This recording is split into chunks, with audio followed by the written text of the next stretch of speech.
నిర్బంధంతో ఉద్యమాన్ని నిలువరించలేరు. వైఎస్ఆర్ కడప జిల్లా నుండి తమ హక్కుల సాధన కోసం విజయవాడలో జరుగుతున్న మహాధర్నాకు వెళుతున్న అంగన్వాడీలను పోలీసులు అడ్డుకోవడాన్ని తీవ్రంగా వ్యతిరేకిస్తూ జమ్మలమడుగులోని ఐసీడీఎస్ ప్రాజెక్టు కార్యాలయం వద్ద AP anganwadi workers and helpers association CIT అనుబంధం ఆధ్వర్యంలో పెద్ద ఎత్తున ఆందోళన కార్యక్రమాన్ని నిర్వహించారు. అక్రమ అరెస్టులు చేసిన తమ హక్కులను సాధించుకుంటాం.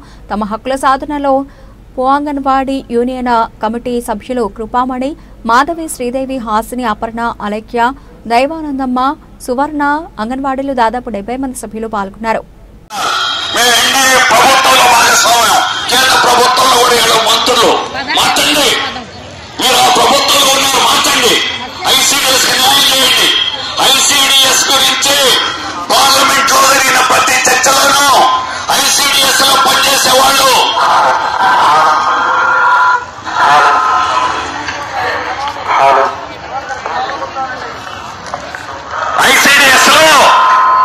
ఐసీడీఎస్ వల్లని ఈ రోజు బిడ్డలకి చదువు వస్తున్నది.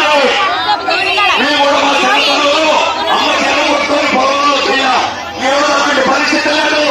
ముందు అన్ని బడిలో బిడ్డలు చదువుకోగలుగుతున్నారంటే మన సెంటర్ వల్లనే.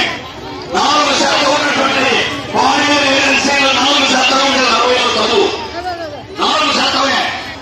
కానీ ఈ రోజు 47% పెరిగిందంటే అది మన అంగన్వాడీల వల్లనే, మన టీచర్ల వల్లనే, మన నయాల వల్లనే, మన మినీ వర్కర్ల వల్లనే పెరిగిందని మనం గర్వంగా చెప్పగలుగుతున్నాం. మినీ సెంటర్లుగా మార్చాల్సింది ప్రభుత్వం చట్టం ఇచ్చింది. ఆ రోజు నుంచి చెప్తున్నారు. ఆనాడు చీఫ్ సెక్రటరీగా ఉన్న ప్రిన్సిపల్ సెక్రటరీ అయిపోయింది. సెంటర్లు కూడా చెప్తున్నారు. వాళ్ళైపోయింది, వీళ్ళైపోయి 8 నెలల తర్వాత కూడా చేస్తున్నాం అని చెప్పారు. చంద్రబాబు గారు కూడా డిమాండ్ అయిపోతుంది కానీ ఇప్పటికీ కూడా ప్రతి మినీ సెంటర్ ని మేజర్ సెంటర్ గా మార్చాలి. అయ్యే వరకు కూడా అవసరమైతే మినీలతో పెద్ద పోరాటానికి సిద్ధమవుతామని కూడా ఈ సందర్భంగా హెచ్చరిస్తున్నాం.